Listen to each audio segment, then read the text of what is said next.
Welcome to Cripple Baldy, a podcast for the rest of us. Yes. Thank you for joining us. We would like to welcome you to sit down, have a drink, smoke a smoke, toke a toke.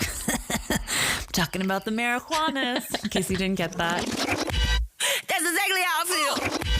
That's exactly how I feel. That's exactly how. Cripple, what's new? What's good in the hood? What's going on? So I went on a Tinder date. Oh, shit. You did? Hell yeah, get it, girl. Okay, girl. You know you got to kiss and tell. I mean, yeah.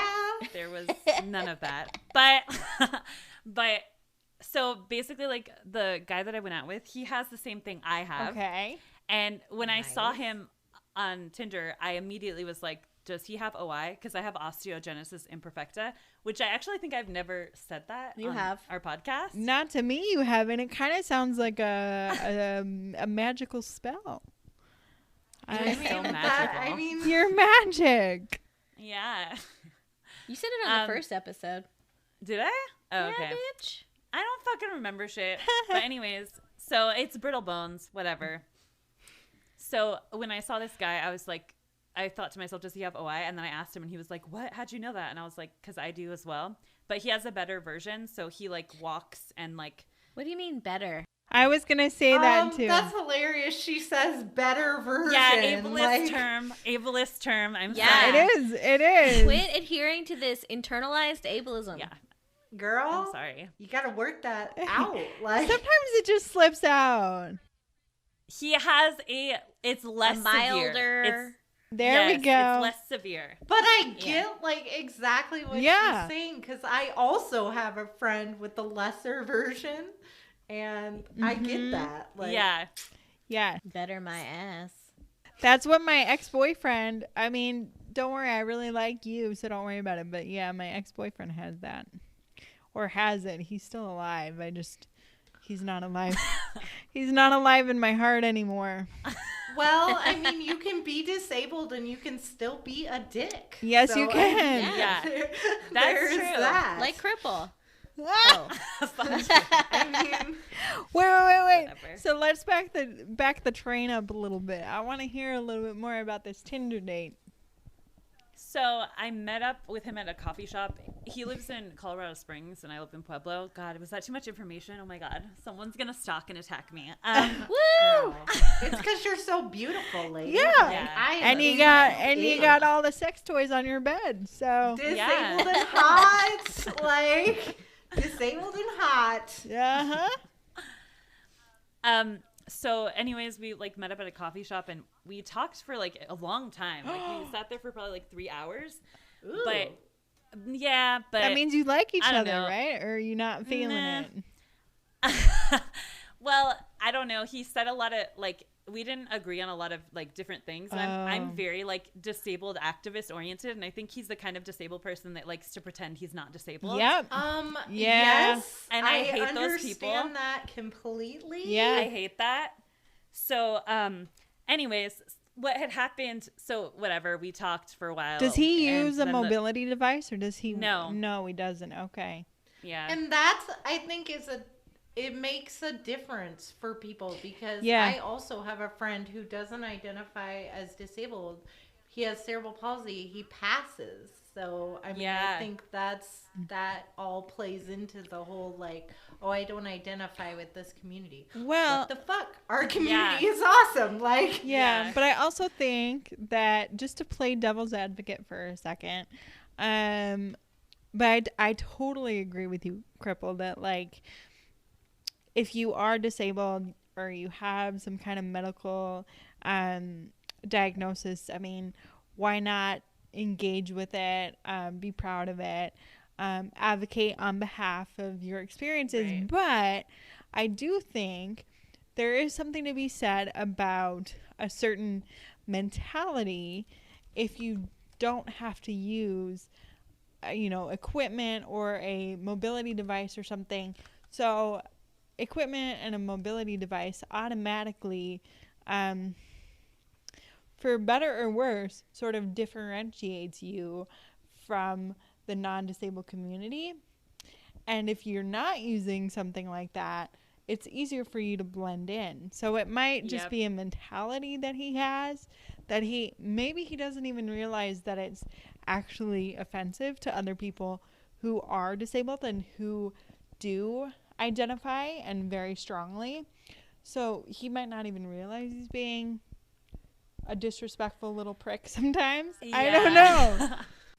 The thing is that like I felt more comfortable like going on it on this date because like I don't ever do this. Like the last time I went on a Tinder date, or not a Tinder, I think it was like Plenty of Fish. It was like 5 years ago and it was horrible, and like I was like never again. Yeah.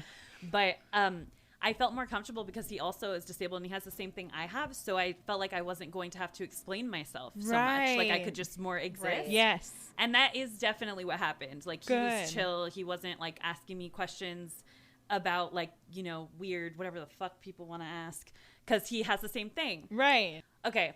So the part that I wanted to get to was so like I said, we kind of like, yeah, we had a good conversation, but we really like don't agree on a lot of stuff, and we're just different people. Yeah. Right. So like when the coffee shop, I was going to say, like, as in, he's not a Trump supporter, is he? I don't know. I didn't ask him right, that. Yeah, it was more. Oh, that's a whole another thing. I know.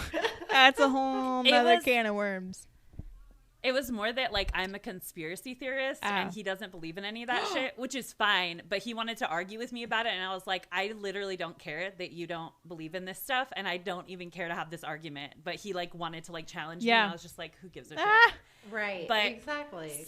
So we're at an age where we're like, we're too old for this shit. Like, yeah. I'm like, good. Let's stop it. Like, yeah. Let's believe in different things. It's fine. We don't have to talk about it. Yeah, and that's what makes the world exciting, and that's I don't know. what makes... I feel like you're really angry when you talk about conspiracy theory stuff with I me. wasn't. Are you an angry conspiracy theorist? Does she? Yes. She hulks out? Really? Do you hulk out when you talk about? I'm like, dude. Okay, but I can't. But I need to know what kind of conspiracies. Like, are you like UFOs? Or I mean, like, I don't want to talk about it because I think a lot of people wouldn't believe. Oh, I would. That I believe, and I don't want like. Let's just say that I believe the Illuminati is real. Ooh. I 100% believe. I mean, there's some documentaries on Netflix, ladies. If y'all interested, like, This is gonna give me a panic attack. Anyways, but anyways. So okay, we were leaving the coffee shop. It was closing. So we go outside, and he had a vape pen, like a marijuana vape pen. I live in Colorado. Yes, okay? yes. So he was like, "Oh, do you want some?" And I was like, "Okay, sure." So I like took a puff, and we were sitting outside, like in the parking lot, and he was kind of still talking to me, like wanting to. I don't know. I think he wanted to do something else with me, but so this guy who was in the coffee shop with us. So just like a stranger, right? A stranger that had seen me in the coffee shop. He came over, like he had gone to his car, and then I think we had come out after him, and then he came back from his car over to me. Oh my goodness! He needed to tell me something. What did he pray for you? He said, oh no, he prayed for you. No, he didn't. He didn't pray for me. Not this time. But he came over to me, and he said, "Is this situation permanent for you?" Ah. And I said to him, "Why are you asking me that question?" And I got very defensive and bitchy. Yeah. Okay? And he said, well, have you seen Oklahoma? And I was like, what are you talking about? And he was like, the musical Oklahoma. Yeah. He was like, the musical Oklahoma. And he was like, well, there was a girl who was in your situation. And he was yelling at me at this point of being like angry because I just wanted to tell you about the other wheelchair girl. Yeah. Yes. You gotta know about her. Exactly. Don't you guys know each other? I mean, clearly, because we all just know each other in these circles. Like, wait, so was this guy, not that it matters, but was he old or like young or Yeah. Okay. He was like, I would say he's maybe like 60, something like that. Okay. White guy, tall, skinny, White guy. Yeah. To Of be course. honest, I do think those comments are kind of generational. They I are. don't That's mean why to I be asked like that. but also like That's why I asked. Yeah. Because I think there's a generation gap sometimes, and people don't realize when they're being dicks. Yeah. So then he says to me, well, the girl in that was in your situation. What situation? Like living and breathing? Yeah. I was like, okay. I was like, we have different disabilities, so it doesn't even, like, she has a spinal cord injury. I have OI. Like, I don't. But anyways, he said she was in your situation, and she was inspirational. So, and then I said to him, I was like, okay. I was like, what are you trying to say? And then he left all angry, because people get so pissed off when they're confronted when you're like an asshole to them. Yes. In my experience, whenever I'm giving them back the shit that they deserve, they're always like, oh, well, now I'm the asshole. Yeah. You came over to me treating me like I'm less than. Yes. But all of a sudden I'm an asshole because I didn't Right. take your ableist shit. But so anyways, then as this guy was walking away, the guy that I was on the date with, he was like, I was complaining to him, and I was like, can you believe that guy just fucking said that? I was like, what was he even trying to say? He didn't even say anything. Like, I don't, like, there was no message. Like, the guy who had come up to me, like, he wasn't, like, what? He was just trying to say he saw a girl in a wheelchair on stage or something. Right. And I'm in a wheelchair. Like, I didn't understand. And so my Tinder date's response was, well, he meant well. And I was like, my God. and also, can I just say, that guy came over to me to tell me that, or like to point me out as being different. Yeah. The guy standing next to me has the same fucking thing I have. Yeah. right. Okay. Yep. But he said nothing to him Well, because he's standing. Because he's standing, and it's not Yeah. and it's not as visible as, say, yours or mine or even Aaron's or anybody's who would have a dead giveaway. So Yeah, exactly. Mm-hmm. But that guy basically was just like dismissing me and being like I'm a bitch, like, because I should just be nice to people who are fucking condescending to me. Yeah. And so, Exactly. well, yeah, that's what it was. And I was so pissed. And I then don't we blame just, you. and then he said to me, he was like, well, it was nice to meet you. After that, and I was like, yeah, you too. And then we both just like went our separate ways, and I was like, fuck you. Oh, see, But yeah, so but see, you are such a strong and badass advocate for the disability world, and it would be, I think, really tricky to do the work that you do, and then have a partner who's passive in that way. oh yeah, Right. that's bullshit. Yeah. Like I talk about disability a lot, probably like too much, because I'm so fucking tired. I'm just so tired of being treated like shit. So I talk about it all the time to everyone, Yep. constantly pointing out shit. And I know it's exhausting for people, I'm sure.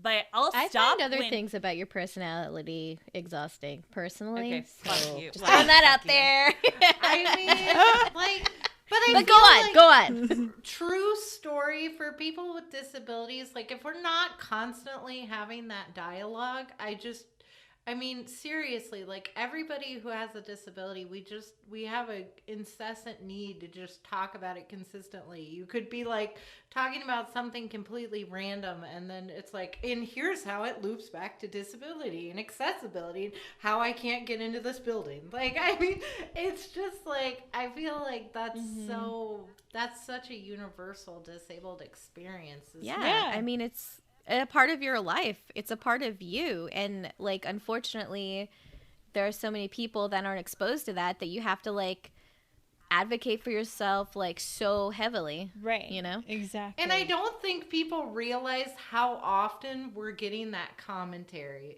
You know what I mean? Like, Yeah. that happens to me Yeah. at least 5 times a week. Me too. So it's Yeah. Me too. it's like somebody's saying your name wrong, like, for 5 times consistently. Yeah. And then you just have this explosive episode because you're like, first, Yeah. somebody was like this when I was in the disabled spot. Then somebody said this about, my disability. Then somebody was like, God bless you. And, like, you know what I mean? Like, it's Yeah. just, Let me pray that you are healed. Yeah, I I hear know, that it's so many like- times. yeah, you're pretty for a disabled girl. I mean, Oh. it's like, How many times have I I heard- mean, we hear that stuff constantly, and so that's why when we are at this heightened state of like, oh my God, you're making me puke. Like, it's abuse. Yeah. Like when it comes down to it, that's what it is. We're being abused constantly, and we live in a world where that's okay. Yeah. You're allowed to abuse us, and if we don't accept the abuse, then we're angry for being disabled. That's what pisses me off so you're much. the Lieutenant Dan of the disabled world, Yes. Jasmine. Like, just get over it, right? I mean, like, because honestly, like, is that not like a stereotype that exists for disabled people? It's It like is. if you are the slightest bit cynical, it's like, I don't even know. They just want Well, inspiration porn. That's all people I want from know. disabled That's all people. it is. Yeah. They want food porn and inspiration Inspire porn. me! That's all it is. And the messed up thing, too, is that I think it comes from people not knowing. I think people do want to interact with us, I guess, and sometimes they don't. And I don't know. I don't know how to put this, and maybe I should just shut my mouth because I don't know how to articulate this one thought. But I think the reason why the two of you and then Aaron and I are so vocal and so active in this space is because we're also trying to teach people to not be such idiots. Right. And how to hello, goodbye, and like, how to engage. It sounds weird. Like, I know what I'm trying to say, and I know, but like it coming out of my mouth right now feels weird. That like teach people how to talk to us, because we shouldn't have to do that because we're just humans.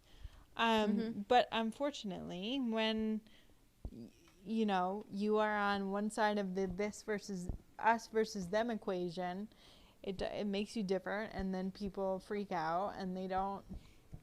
So and that's the other thing, like, what is the tipping point, or what is that thing that's gonna fix that, of people just looking at others and being like, oh yeah, there's just a person on the street like I am.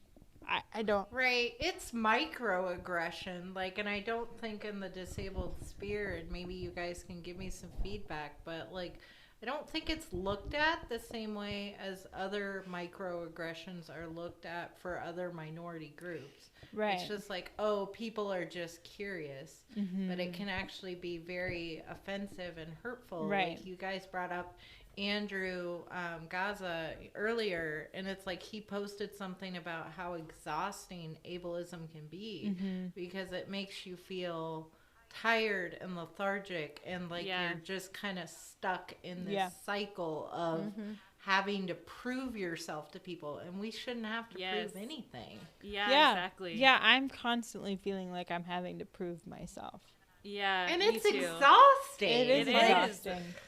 It is. It sucks. It sucks so bad because, it feels like if you're labeled with a disability or a medical condition, somehow it negates everything else that makes you the awesome person that you are. Like, like all four of us are incredibly funny and smart and articulate, and we've got incredible ideas and thoughts about the world, but the only thing people focus on is the thing under our butts that we write on all day, or whatever it is that we deal with connected to our conditions. And it's really sad. We're more than our conditions. We're more than our diagnoses, and for some reason that's really difficult for people to grasp. Yeah. And while I'm not disabled, I can definitely say that since I started wearing hair pieces, people treat me so much better. It's so annoying. Yeah. And so we had a live stream yesterday about beauty standards, and it's like, why do we constantly have to feel like we have to continually be in this perfect state of like looking perfect all the freaking time? because that's not realistic to No. life. Like, And we talked exactly about that, Baldy, yesterday, about how, unfortunately, depending on how you present in the world, depending on what your aesthetic is, that usually determines the quality of treatment you receive from the world. Yeah. And it's really unfortunate. Yes. right. Yeah. And Like, men like disabled women, but they want a certain type of disabled woman that's like, Yeah. you know, the model Yeah. in the wheelchair, which is totally hot and amazing, and I'm into it. Disabled and fierce. Honestly, hot as fuck. I've been having like low self-esteem by like since we've been doing this podcast, I've seen a lot of like disabled people in wheelchairs. And obviously, if they weren't disabled, why would they be in wheelchairs? But The models. but I've been like they might like just sitting in a chair. You never know. Do you ever kind of question it? Like, you're like, I mean, on that inclusive poster, do you think they just grabbed somebody and said, like, here, be in this college poster? It might have and happened. create diversity for all of it. I Yeah. mean, It might I have don't know. happened. Like, I'm Speaking that of person. stock photos, there have been some initiatives by like I think like Getty and Shutterstock where they're actually making it a point to have stock photos of real people. So like people like of that. color, people Yep. of you know, different disabilities, because it was like that, you know, like working in the creative field, having to send stuff out into the world that is Yeah. just bad actors. So you know? I did a photo shoot this past summer, and so I was looking for images of people with disabilities who do photo shoots and walker. And because I use a walker, I have cerebral palsy, and I use a walker to get around, not a wheelchair. And I couldn't find anything that wasn't medically related to anything. Like, it was like there were absolutely no photos of any walkers of any kind. And I was like, dude, my photographer was like, you need to sit in a wheelchair because your face is so tight that it doesn't look normal, basically, is what she said. Oh, because What? wait, because you were exerting energy standing up in your walker and it was reading on your face. Is that what she was Yes, saying? and she's like, I think it would be better if you sat in a wheelchair.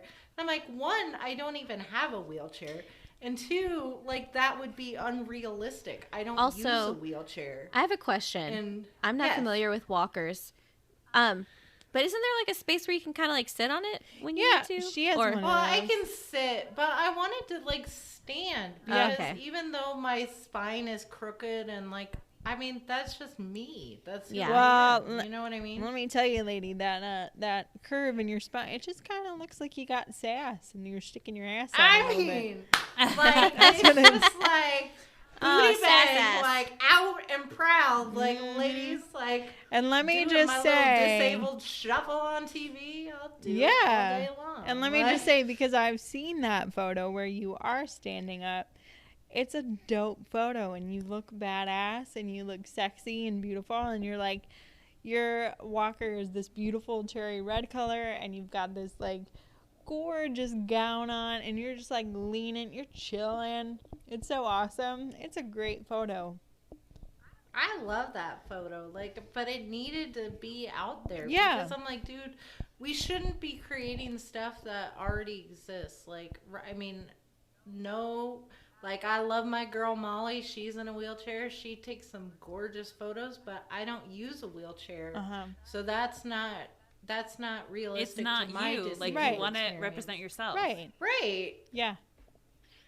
Also, okay, let's introduce you guys now. Yay! Yay! Introduction. welcome After- to Cripple and Baldy. Yay! We have Molly and Aaron from Claiming Disability here with us today. Woo-hoo. Yes. So why don't you take a moment to introduce yourselves? Let's start with Molly.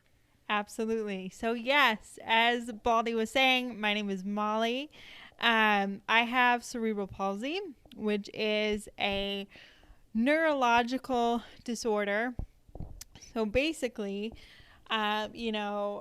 every day, all day, we've got these neurotransmitters talking to each other throughout our bodies and our brains to tell us, like, you know, move your leg this way, move your arm this way, move your finger that way. And it's involuntary because our brains are doing it. Well, with cerebral palsy, some of those neurotransmitters are mad at each other.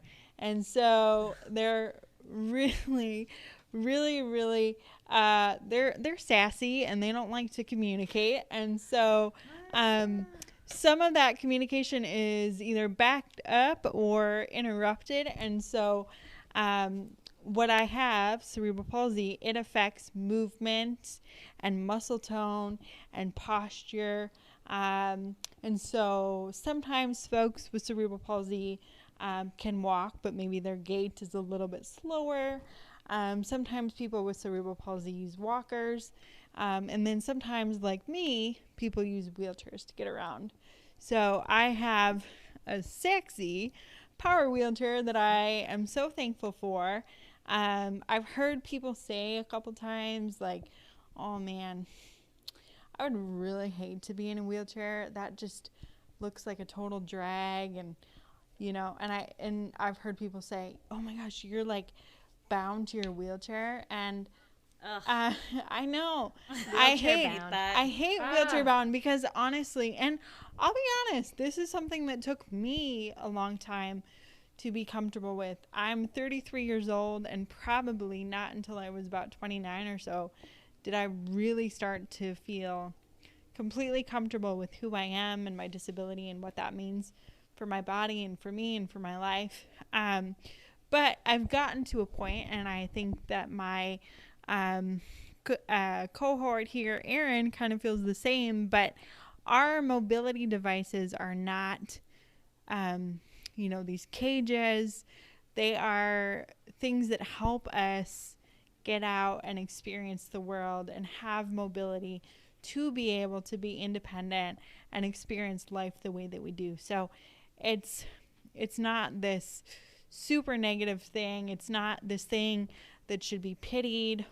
People, I hope, you know, don't look at us with concern in their eyes.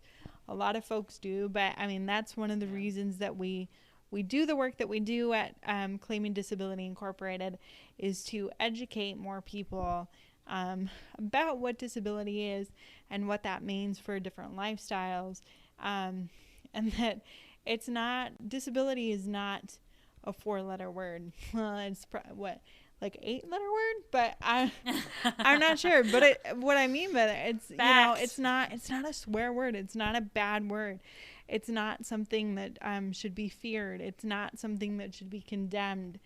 It's not something that should make you feel uncomfortable. And if you have a disability, Erin and I are doing work to empower people with disabilities to be proud of who they are, and engage with their community, disabled or not, but just be loud and proud about it. And, you know, obviously we hear people say all the time, like, don't be ashamed of who you are, but it's also don't be ashamed, but also don't ignore who you are and try to cover it up. Yeah. You know? Right. Yeah. And so we, I will let Erin introduce herself, but yeah, we started our company, Claiming Disability Incorporated, only about 2 months ago, and it's sort of been a dream of mine for years and years and years.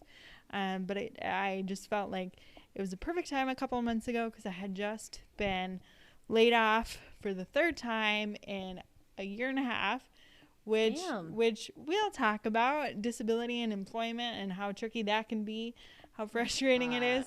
Real talk.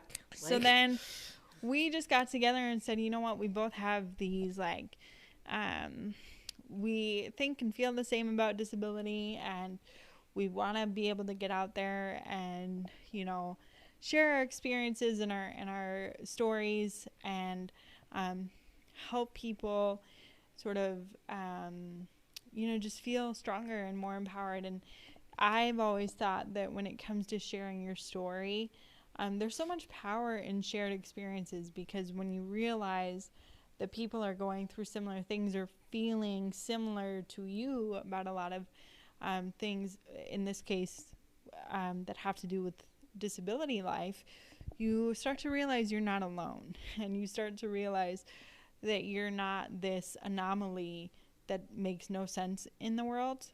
In fact, there's millions of people who experience disability on some level.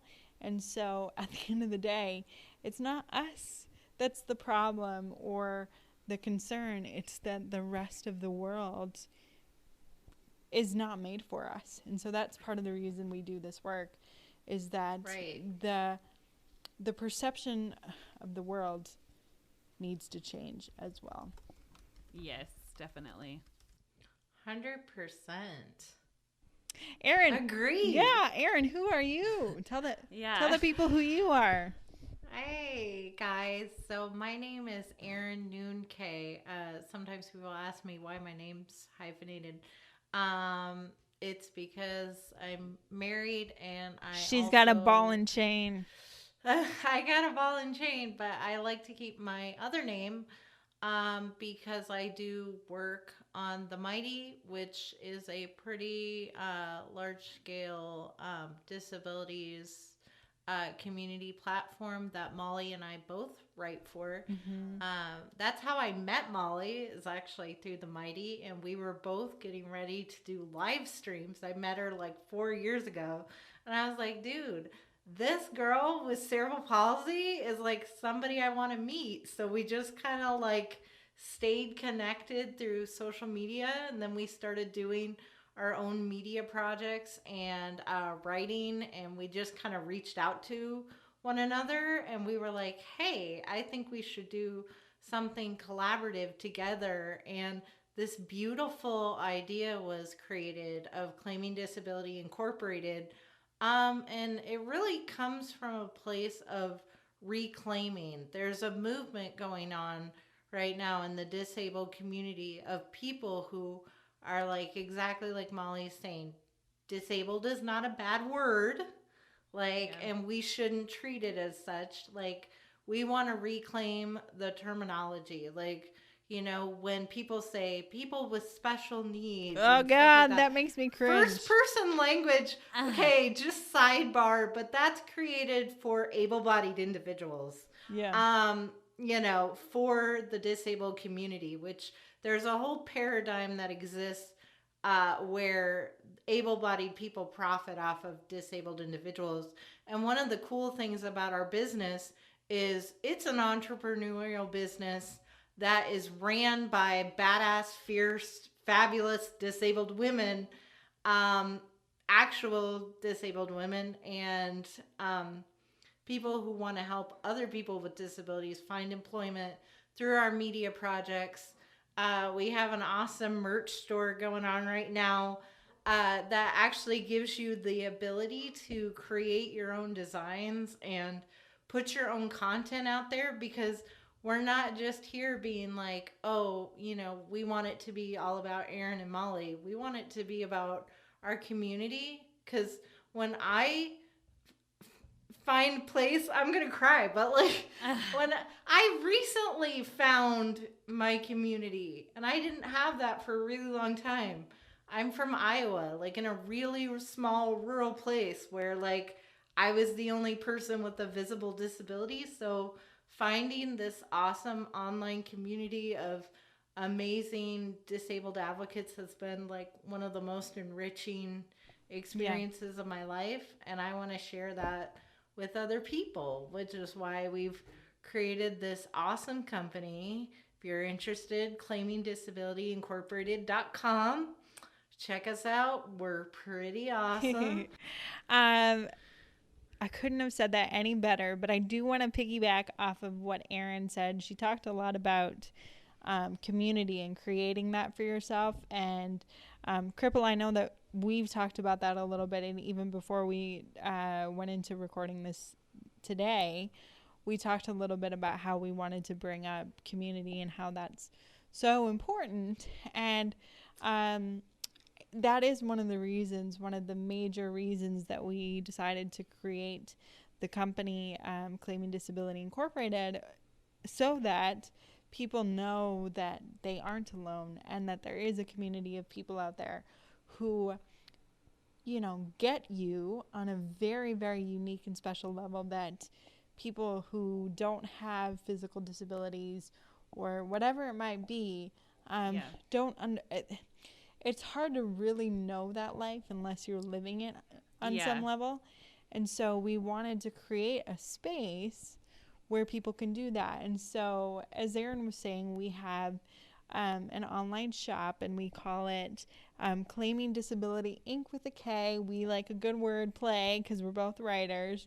And so, and as Erin was saying, all of the merchandise is designed by people with disabilities. And so, and that was really important to us, that all of our merchandise, you know, was created in a way that people with disabilities can express themselves. Not only that, because we hear that all the time, you know, like, oh, express yourself and share your story, but showcase their skills and what they're good at. Because I think so many times people with disability, I feel that people that don't understand me and that don't understand physical disability have a really hard time seeing beyond that. Right. So we wanted to make sure that that was part of it. And since Erin and I are both writers by trade, and we did, as Erin was saying, we met on The Mighty, which is this international online magazine. We wanted to make sure that we had a space where folks with disabilities could share their story too. So we do have an online blog, and we find that whenever we submit pitches or stories to other online magazines, sometimes you don't get published. And then it feels really shitty, and you're like, oh man, I just want to tell my story.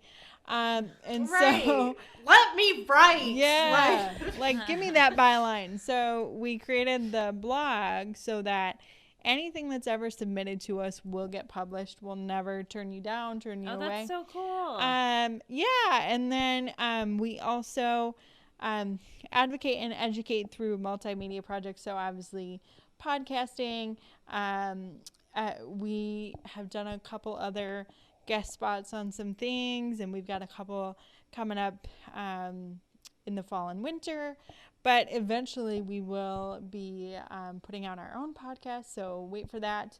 And then we do have plans to take our messages to bigger and wider stages. We do want to get out and provide motivation to people. So not only educate the non-disabled community, which I think happens a lot. I mean, usually when you think about disability empowerment and disability advocacy, usually it's driven towards people that are not disabled, to be like open your eyes and see us for who we are. Like, oh, I mean, like there's millions of those stories, and yeah, which obviously we want to do, and which is what I think you all do at Cripple Baldy too. But I think there's a whole nother side to empowerment and advocacy, which is empowering people with disabilities to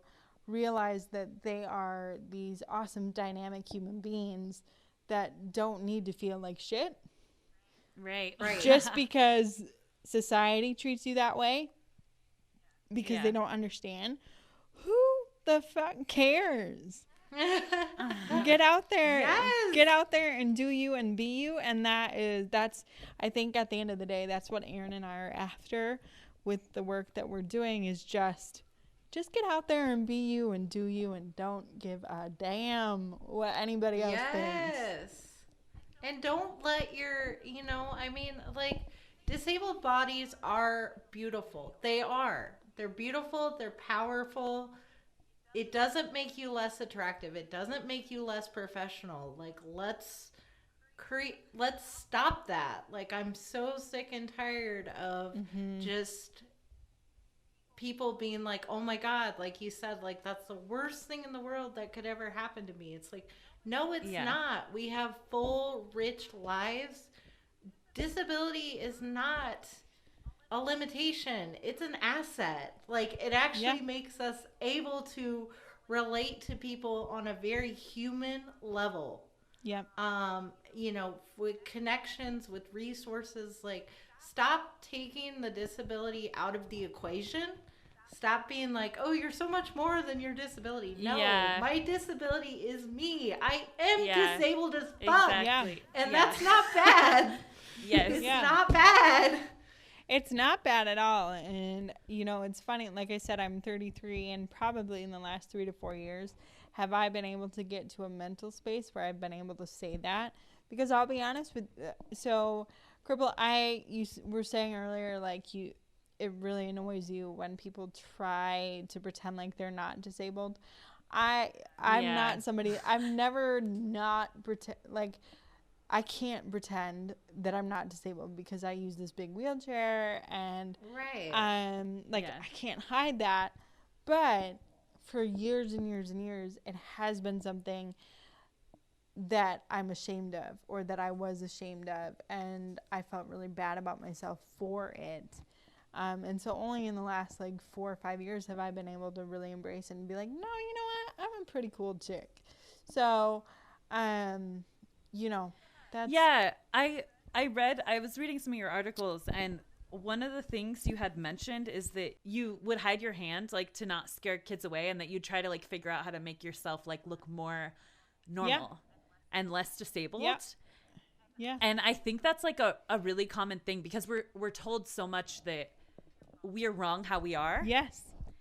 And so, like, the more disabled we look, the more wrong it is. Yeah.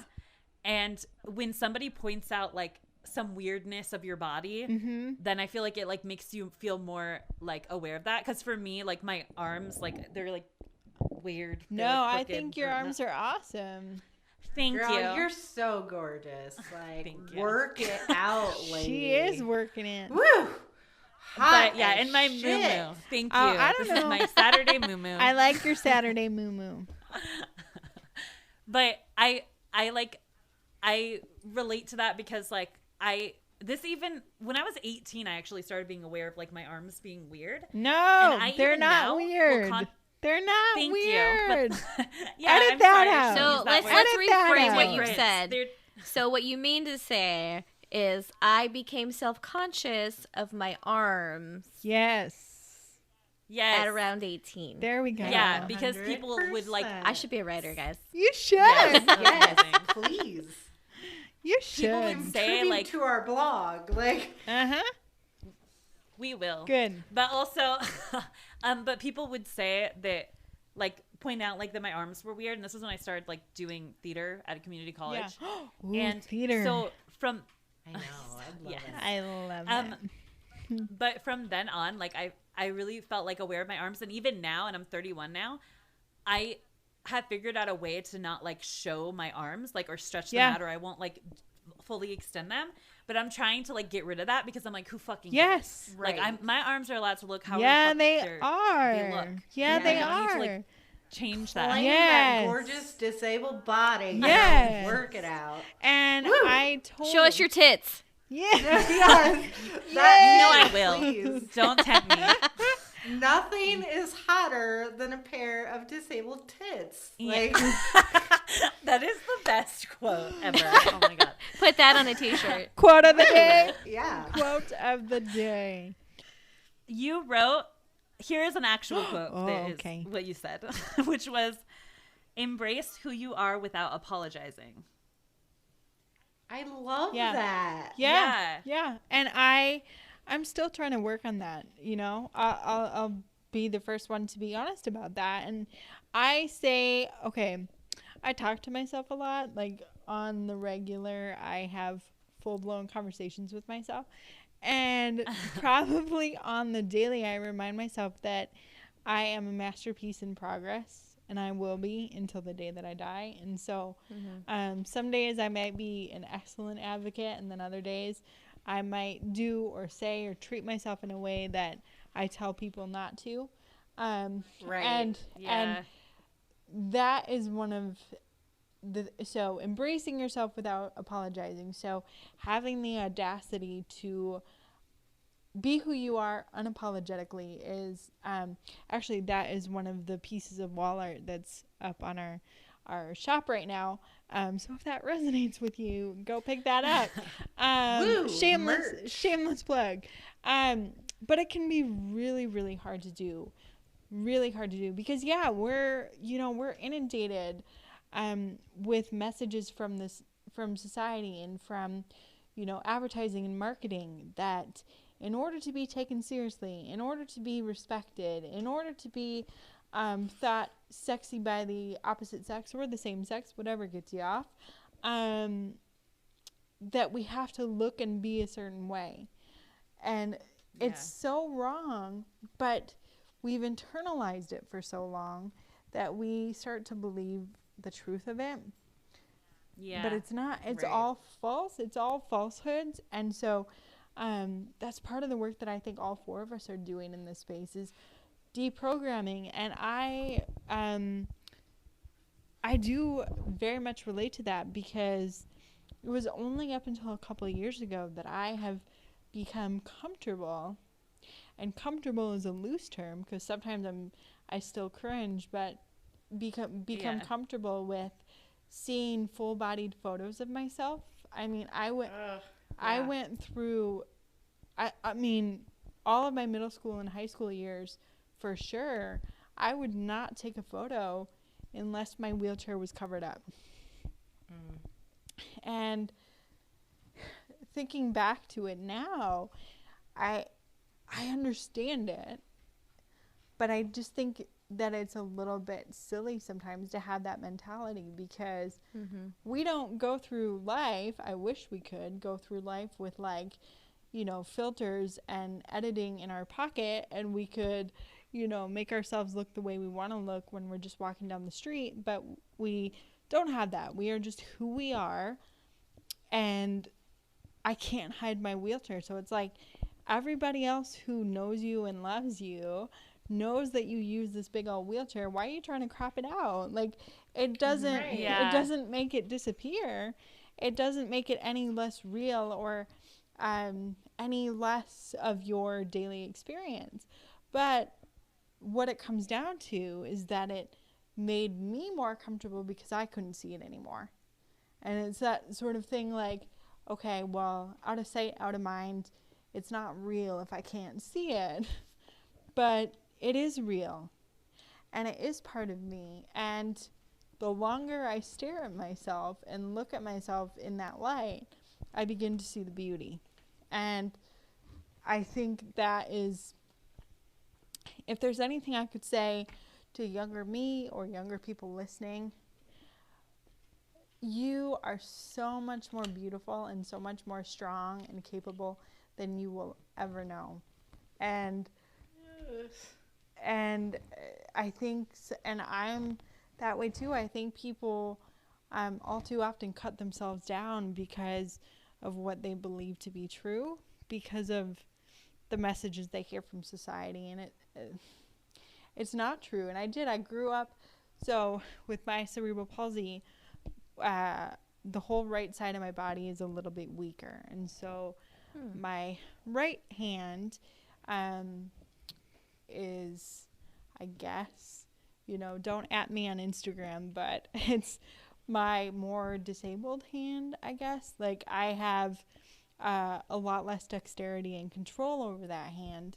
So to me, it looks more crippled. And growing up, I didn't like that, because that to me, I mean, forget the fact that I'm wheeling around in a wheelchair all day, every day, but that's another dead giveaway that I'm different, and I didn't want to be different.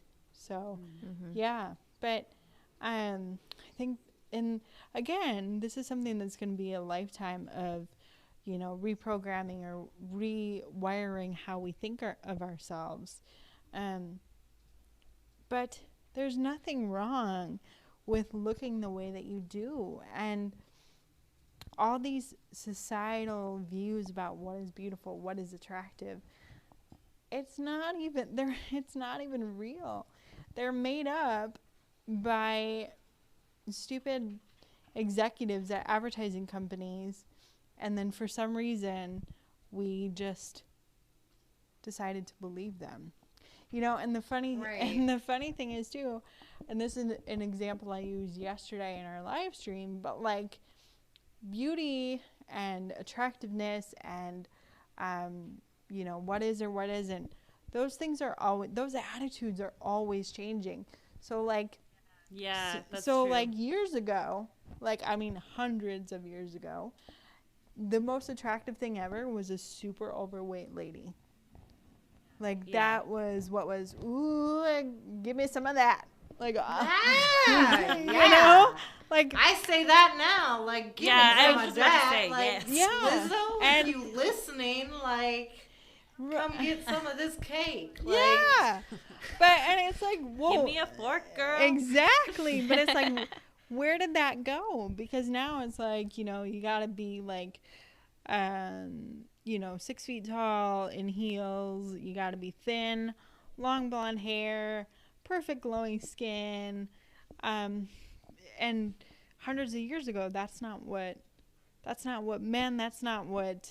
who cares what men think, by the way, but, real talk. Like, but, you know, that's not what people thought was attractive. So that's the thing, like, what people think is attractive is constantly changing.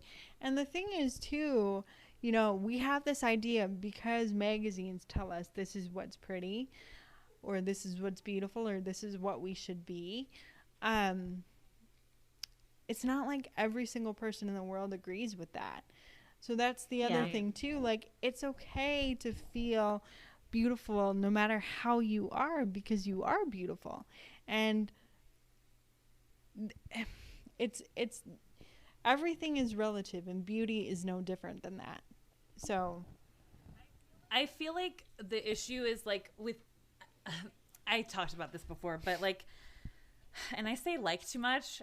Okay, We grew up in Southern California, so we talk say like like- Valley girls. Yeah. like Ooh, I like it. Gag me with a spoon. yeah, girl. Oh, yeah. Like totally freaked me out. Oh wait, that's But something different. I feel like one of the issues that people have is it's not that they're not attracted to someone who has a disability. I think that a lot of people get hung up on the fact that they think that they're not supposed to be attracted to someone with a disability. Amen. I And like that. Yeah. Yeah, Amen. that's And they don't- Yeah. They don't want to like be seen with someone with a disability because they're going to think that there's going to be some sort of negative connotation that they're in a relationship with someone who has disability because that means there's something wrong with them. But innately, that's just really thinking that there's something wrong with you if you have a disability. Yeah. So Right. Yes. One of the things, like, with my husband is, like, I get really irritated, and I even wrote an article about this. Pretty much on a daily basis, people are telling me how lucky I am to be married to my able-bodied husband. And I'm like, dude, he's fucking lucky to be married to me. Preach. Like, Yeah. hello. Preach. Yeah. Like, I am gorgeous. I am intelligent. Like, I have a good job. Like, Yeah. you know, I'm hilarious. Like, I mean, there are like You're so millions of funny. reasons why, but like, people are so, like, I had a situation at Starbucks where a woman was just like, I am so deeply touched by your relationship. He is such a caring man. And I'm just, Oh my god. I'm like looking Oh, at that my makes me husband, and my cringe. husband's just like laughing because That he makes me gets it all the cringe. time. Oh, Yeah, he's like, I love Erin because she's awesome and disabled. yeah. He loves, you know, I mean, and I get that struggle because before I met my husband, I was in a lot of shame relationships, which I feel like that happens, unfortunately, to disabled people, if we're being perfectly honest. Like, Yeah. I was the booty call that guys saw after hours, you know what I mean? Like, Yeah. they Yeah. wanted to Like, they talk were to me ashamed. about, like, N64 and, like, you know, old school, like, anime. Yeah. But, like, they were like, dude, I'd never date you because, like, you know, I mean, come on, girl. Yeah. Like, but if you want to, like, come over later, Like, I'd be all Rude. about that. Like, Yeah. So it's like secret sex with the person with the disability, but not that. 'cause Dude, I'm I have cagey, encountered that but- too. Like, before I started using hair fiber or hair pieces, like, I would be hanging out with dudes that were, like, into me, but they're just kind of, like, weirded out that I was balding. And, like, I can relate to that whole, Yep. like, you know, they're like, oh, well, you're other. Yeah. You know, Yeah. I like you and you're cool and all, but I don't know. Like, what are other people gonna think? Yeah, That's like their whole yeah. like fear. Right. It's so fucked But the up. other thing is too, Erin, like as you said, like people come up to you and say that your husband's amazing because he's with you. That's because they think that disabled people are like have literally nothing to offer. Yes. Which is insane. They don't Thank even you. know you or Like, your exactly. husband. They're strangers and they're coming up saying he's amazing.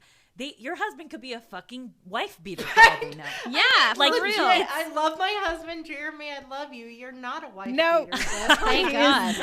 The opposite of that. Yeah, but you know what I mean. Like people they just see such negative traits in just seeing someone who uses a mobility aid or whatever. And the thing that I find funny about this is life is basically just people having conversations. That's it. Yeah. That's all it is.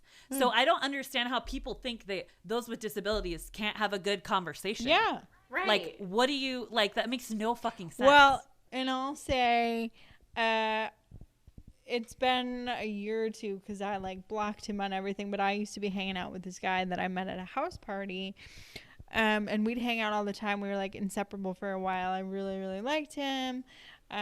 This gorgeous guy with a bunch of tattoos, and I was like, oh, I don't know. He's like always calling and texting. We're always hanging out. I think he's like maybe into me. And then we had a conversation. And he was like, yeah, I mean, you know, I've always, like, thought you were really pretty. I've always been curious about you, but I just don't want the lifestyle. What the hell does that God. yeah. And The lifestyle. The lifestyle of a You mean life? You don't want to live? But yeah, and I said, well, what lifestyle? He's like, well, you know, it's a lot of work. And so Oh my God. and That is so fucking rude. it's incredibly rude. Seriously. Well, it's just as rude as the other guy that I dated for a while that was like, you're hot, but your chair's a boner killer. That one too, you know. Oh, So, yeah. Fuck that guy. I know how to pick them. She's not gonna fuck that dude. He's Yeah. missing out. Let him fuck himself. Yes. Go home with your hand tonight.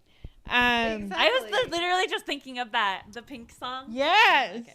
I Yeah, know. exactly. I have Yes. no Yeah. idea what And you're to talking be about. honest, like, I was gonna say this when you were talking about dating a little bit, but I honestly think, okay, not trying to call anybody out, but like able-bodied dudes, I think, or people who can pass as able-bodied, I think they think that disabled girls are easy, and I'm like, dude, What?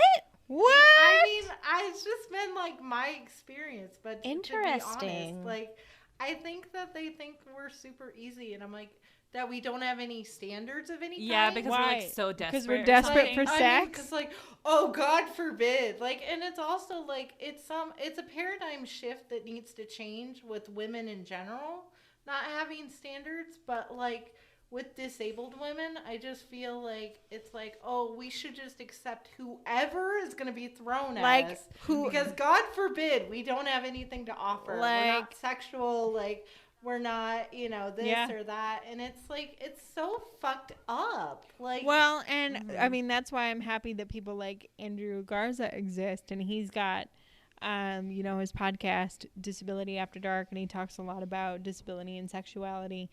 And I think it's so important. I know if my dad ever listens to this, he's going to cringe at this point. But girl, you 33 years old. No, I know, You what does he say I know, what you but need to here's say. the thing though. You know, Cripple, I'm glad that you brought up the point about, I think, because I agree with you. I think so many times men and women are attracted to people with disabilities, but feel uncomfortable or weird about it because there are so many misconceptions in the world about disability. And for one thing, infantizing people with disabilities is Yeah. is incredibly popular. So it doesn't matter that I'm a 33-year-old woman with an open and ready vagina.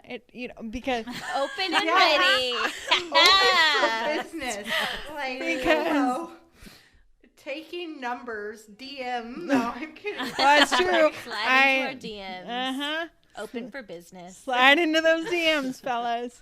But no, and I think since that stereotype exists so much that people think, oh my, I can't be sexually attracted to this person, or I can't be romantically interested in this person because,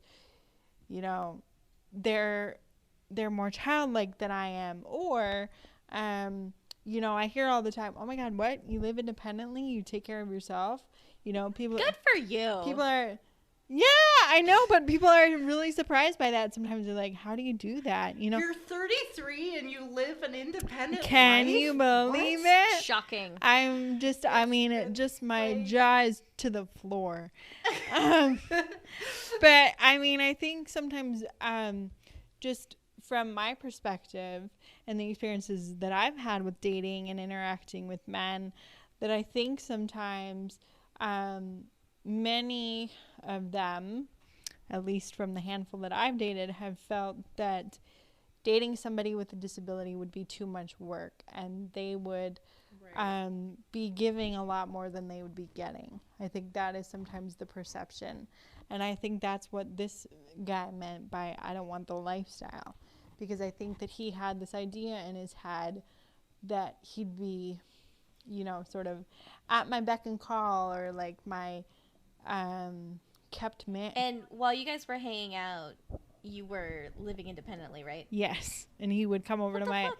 I know, he'd come over to my apartment. What a dipshit. I know. I need I to. love her. No, I do too. She says it how it is. He is a dipshit.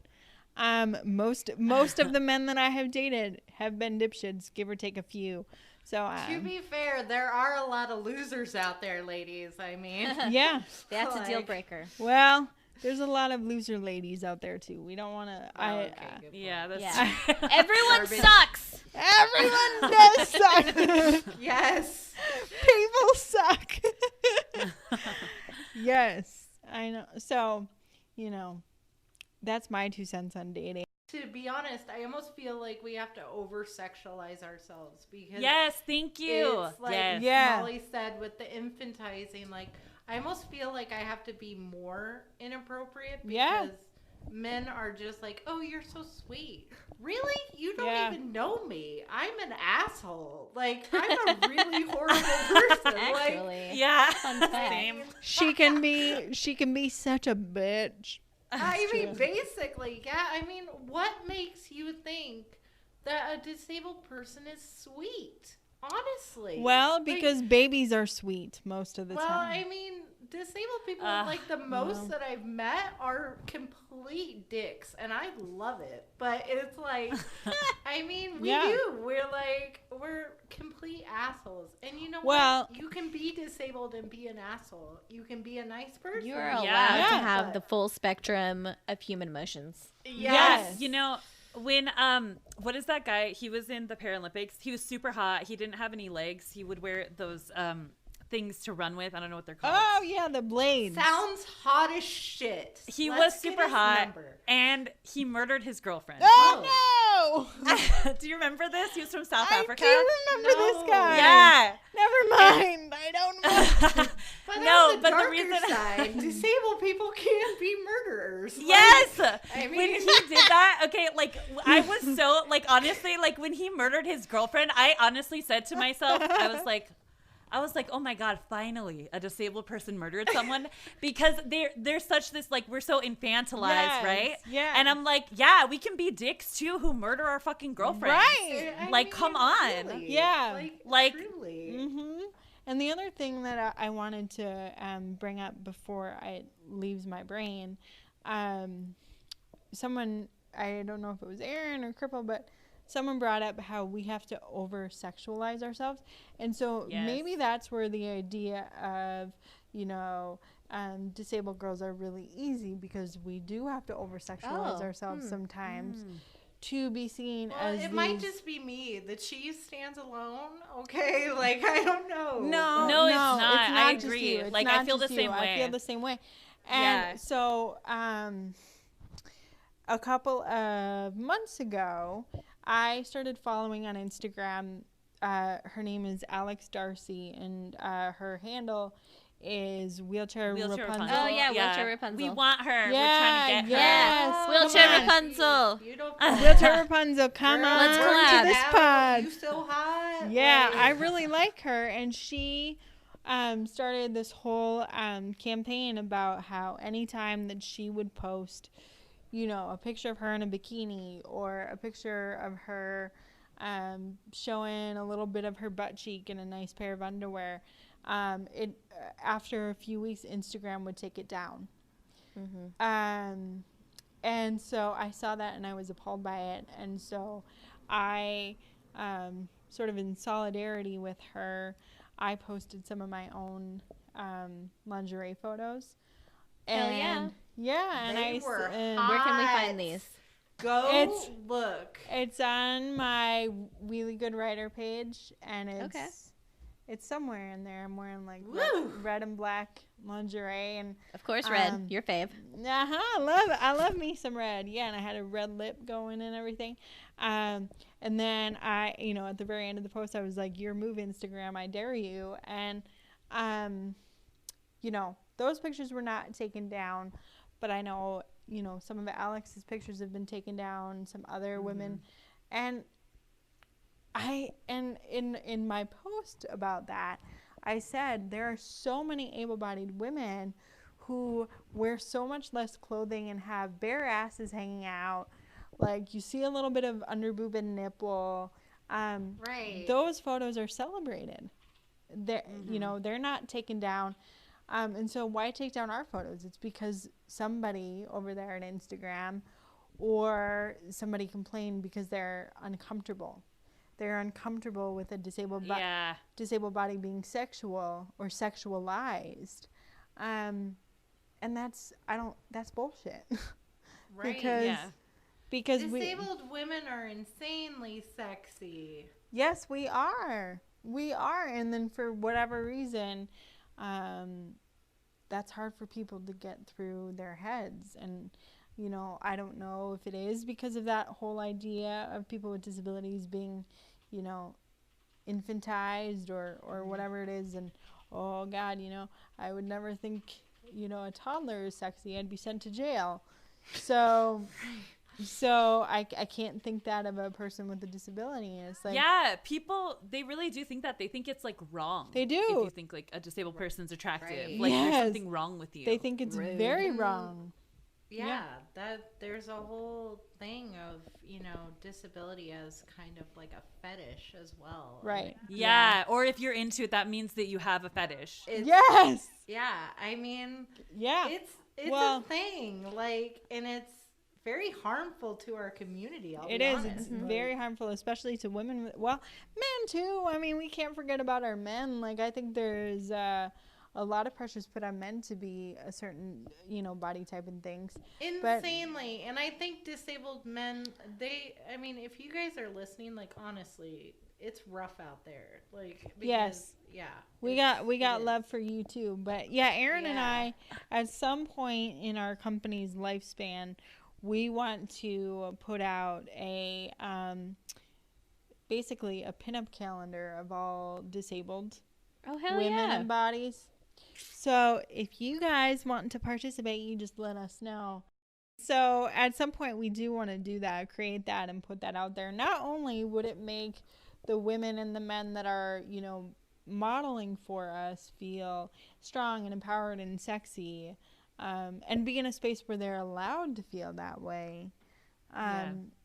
I hope that it sort of, you know, starts to break down some of those barriers of, yes, we are here and we are these sexy MFers, and if you want to make out with us and all of these things, it's okay to do that. I mean, you know, consent, ask us, you know. Yeah, don't just like attack Yeah, us. I don't know. I We're mean, not. you know. Take us out to dinner, wine and dine us first, but like, there's nothing wrong with finding a person with a disability attractive. Right. So I had a friend who he had basically said to me one day that I don't know what I had said to him, but he said that he would never, he's like, I wouldn't date a disabled person. And I was like, why? And he said, well, I'm just not attracted to that. What? And I was like, what are you talking about? You're just not attracted to that. And he's like, well, I'm just not attracted to disabled people. And I was like, well, that makes no fucking sense because you haven't met every disabled person on earth. So you don't know if you're not attracted to disabled people. But he made it like as if it was some sort of like fetish or something. And I got in a huge fight with him. And I said, that's like saying you're just not attracted to Mexican people or you're just not attracted to black people. Yep. And he was like, and then he said to me, no, it's not. That's totally different. What? And I was No, like, it's not. how is that It's different prejudice at all? either way. Right. Yeah, I know. He's a fucking idiot. Like, I was just like, I was so pissed. And like, he was so hard on like, that he was right and whatever. And he talked to someone about it. And then he apologized to me a few days later because, and I was shocked by this because his friend had said, well, like, why would you say that to her? And like, basically explained to him, like, why that's inappropriate that he said that. Was it an able-bodied person? It was an able-bodied person. So of it course. was like able-splaining. That's so nice. Yeah. Able-splaining, I love it. I didn't really know her very well, but like the fact that she even could like see my point of view was really great. It made me like more hopeful because there's little things that happen with able-bodied people where I have like spurts of hope where I'm like, oh, like you're not dismissing me immediately. That's cool. I know. You know? Yeah. Like, I'm serious, Those little though. glimmers of hope. I know. Like, I'm like, oh, you're not, like, saying hi all big and, like, bowing down to me and, like, rubbing my head. Oh, what a nice day. Yeah. Or, like, talking to me like I'm a child. Or like you're not hard of hearing, but they're Yes, treating you like but you are. they- They're like, hey, Yes. how are That you? happens all the time. All my the time. God. Yeah. If I had a nickel for every time, We'd be like, so rich and we'd be able to take this company public. Side note, I think have you guys ever noticed that sometimes when a person realizes that someone doesn't speak English, or like if they do, they don't speak it really well, they start treating them like they're hard of hearing? Isn't that ridiculous? Yes. They're just like, Yeah. hey, Yeah. you need to blah blah. I Yes. don't know. I can't even deal. I'm like, Yeah. it's like so similar. Like, how do you think Mhm. that those two things are related? You know, someone using a mobility aid and being hard of hearing, those are two different things. They can coexist, but doesn't mean that they always Yeah. come in a package. right.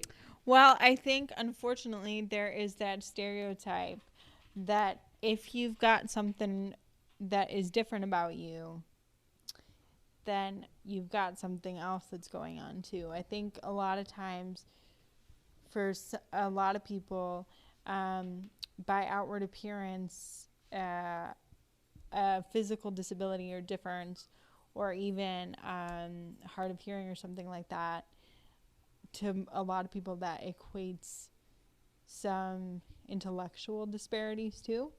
Mm-hmm. And I And think even people with ID don't want to be fucking treated that way. To be honest, like, Yeah. let's be honest. Right. Like, okay, I take the paratransit bus every single day, and I ride with Me too. people with a variety of disabilities, right?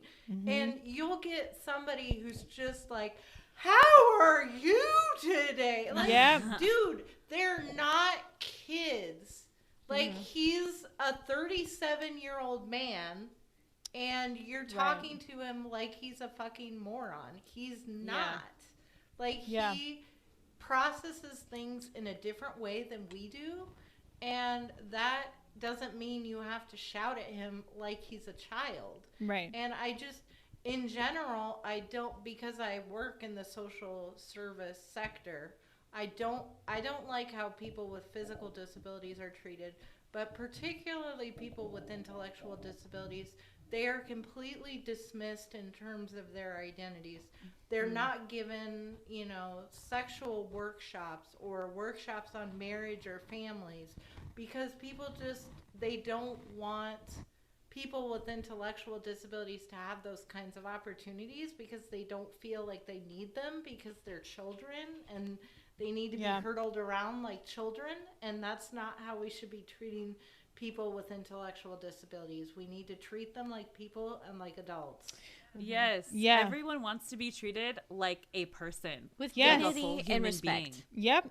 Yes. That's what it comes down to, is respect and dignity for all people. Yes. Also, Amen. side note, I found your lingerie pictures and they are fucking gorgeous. Thank you. So I'm liking them right now. Oh, thanks. They're- I felt like a total she's creeper saving and I them was for like, later. I like that. I find them. Hell yeah.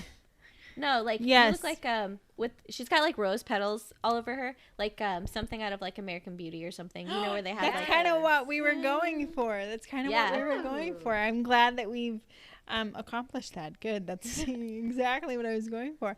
I know. I love those pictures, and I want to do more of them. they're gorgeous. I mean, I'm kind of a prude. I'm kind of known for being a prude, and I don't feel comfortable like doing stuff like that. So I'm always like super excited and empowered by people that are like willing to do that, just because I have my own absolutely things that I'm worried about with my life. Yeah. But- Well, everyone is, and I'll tell you Yeah. what, I was not in that space of feeling empowered and ready to do that for years and years and years. Mm-hmm. And so part of doing that photo shoot was to celebrate that I had gotten to a mentality and a space in my life where I was like, you know what? No, I am really beautiful and sexy and strong. And who cares if my legs are atrophied or my spine is crooked? Like, I'm still beautiful as hell, and I want to celebrate that and embrace that. Yes. Like, yes. Yeah. Oh. I wanted to talk about positive self-talk because Molly, I remember we had talked about this before. And for me, that's been like a really helpful in my life to just every day say positive things.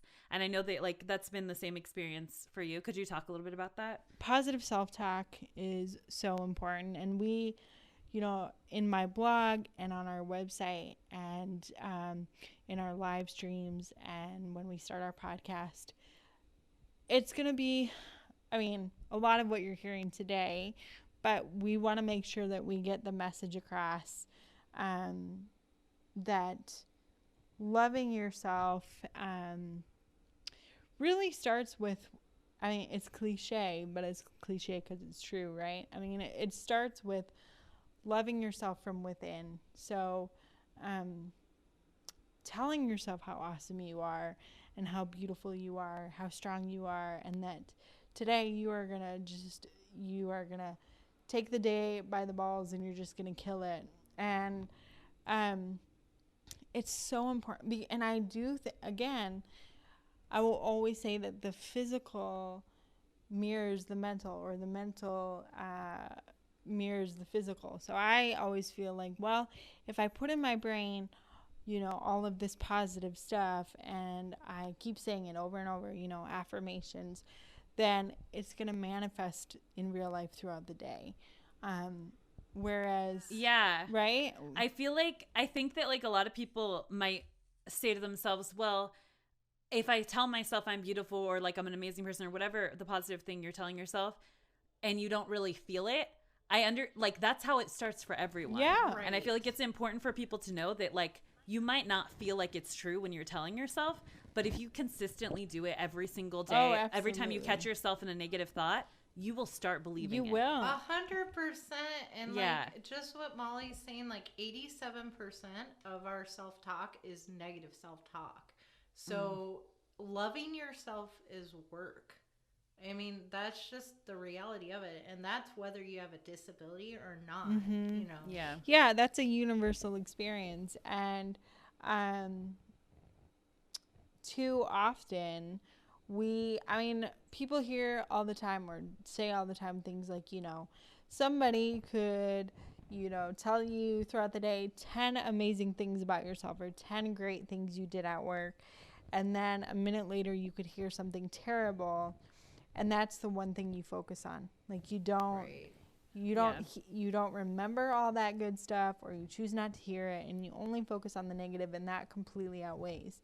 And that's the same thing with positive self-talk and self-love, self-care, is you have to, it is an exercise. So it needs to be a repetitive practice. Yep. Because it's going to take time for you to not listen to all the negative falsehoods that you put on yourself. Because again, it's really, really hard to hear the good stuff if all you do is focus on the bad. So every single day, sometimes multiple times a day, I'm telling myself that I'm strong and capable and you got this and you're going to make it through the day and you're beautiful and, you know, but it's over and over and over. Because if I didn't say it over and over and over, all that negative stuff that, you know, hear me when I say this, like I don't go around loving myself all, you know, it's not like I'm Tinkerbell and I have like fairy dust all over the place. Like I do hate on myself sometimes and that's terrible. But what I'm saying is like you have to continuously pour love into yourself. Otherwise you will only focus on that negative stuff. Right. So, yeah. Yeah. And it's hard. It's really, really hard. And when I first started telling myself, ooh, girl, you beautiful, you're sexy, like, you're strong, you're capable, I felt stupid. I felt really silly because I'm like, what? Like, I don't know if I believe it. And so I feel like I'm lying to myself. But the only reason that we feel uncomfortable in saying that stuff is because for so long we've lied to ourselves. You know, saying the complete, and those are the lies. The truth is that we are beautiful and strong and capable and able to do whatever it is we want to do.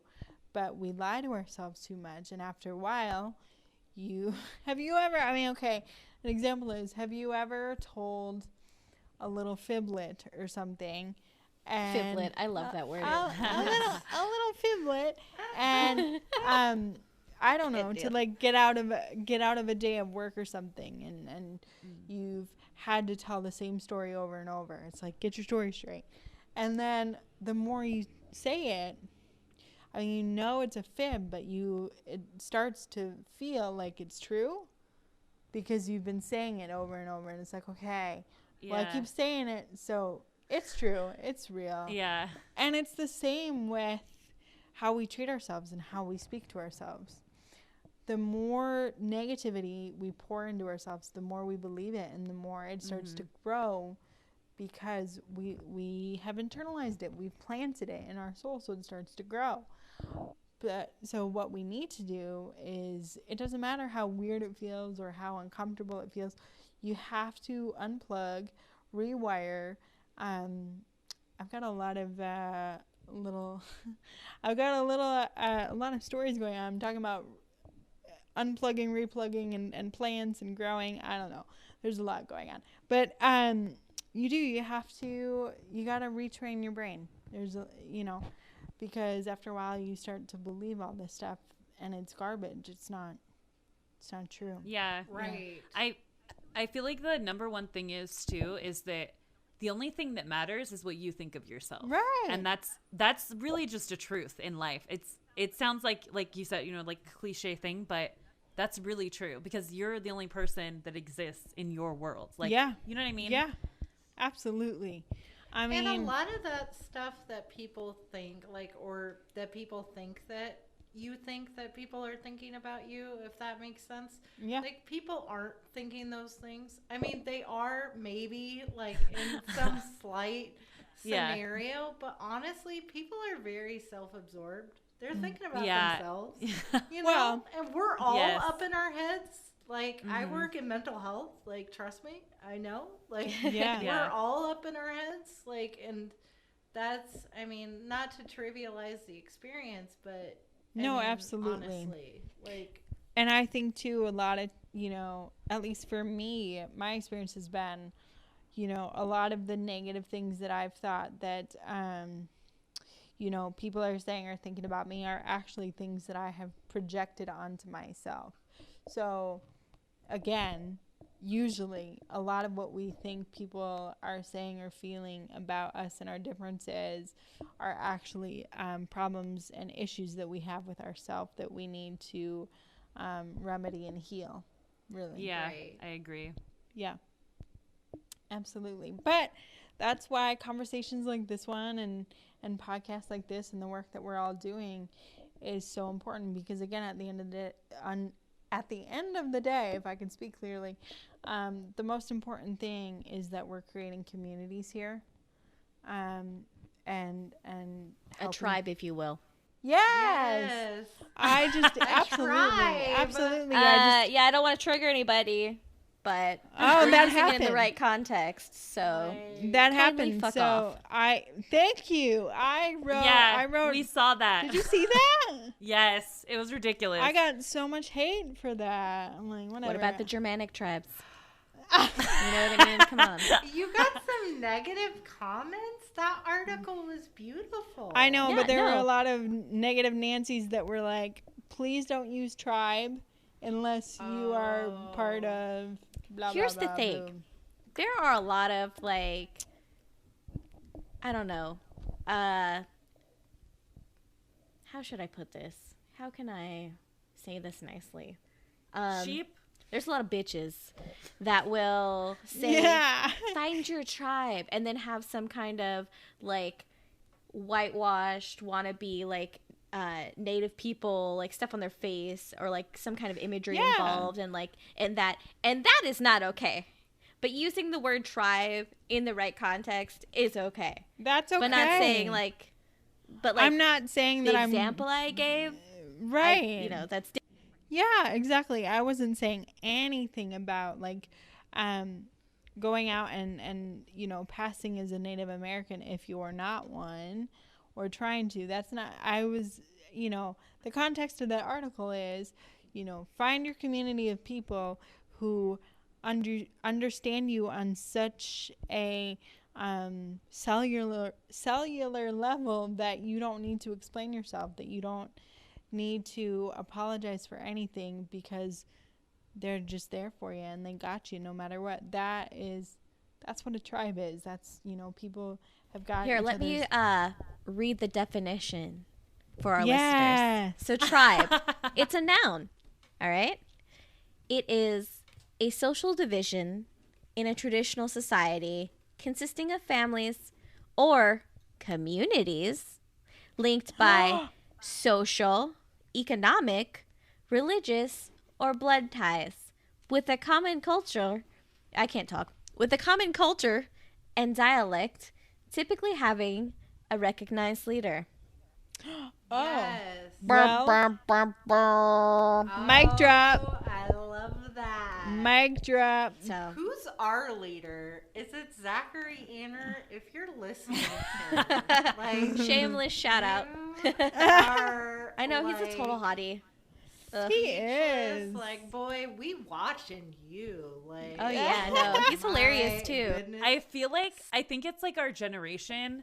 We didn't really have a lot of role models in terms of disability. No, none. Yeah. And so now I feel like we all just got super pissed, and we're just I'm going to fucking talk about this because I can't deal with it. Exactly. Right. Because for me, I don't want to be vulnerable and tell people about my experiences or lack thereof, because I don't want people I don't want to be a stereotype. Right. But I think I need to, because there are other people feeling the same way that I'm feeling. Yeah, dude. And if people aren't saying what I want to hear, then I need to be the person. Exactly. Right. And as far as stereotypes go, I feel like stereotypes are created because people, unless you live a certain lifestyle, you don't get it and you don't understand it.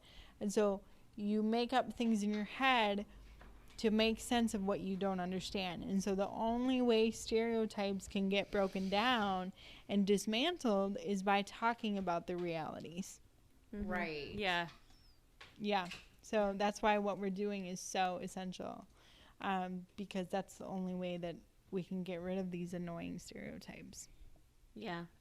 I would not be afraid to share your story, Cripple, because it's important. Like, whatever context it's in, like, whatever situation, like, I get that. And you don't want to be inspiration porn for people. Nobody yeah, does. never. And the thing about it is, it's like a story can be very empowering if it's told in the right context and in the right Yeah. way. And one of the things I like about the stuff that Molly and I write and the stuff that we promote for other disabled people is telling your story in a truthful way that is still empowering and claiming your disability. Right, 'Cause, right. You know, we all have a different experience, but, you know, leaving with that empowering feeling of like, hey, my story is important. And also, like, trying to not, I guess, claim your disability or your experiences, that is really a lot to deal with, and it hardens your heart, you know? And it's so hard to kind of keep up with this, like, this, I don't know, this guarded toughness, you know? So, Exactly.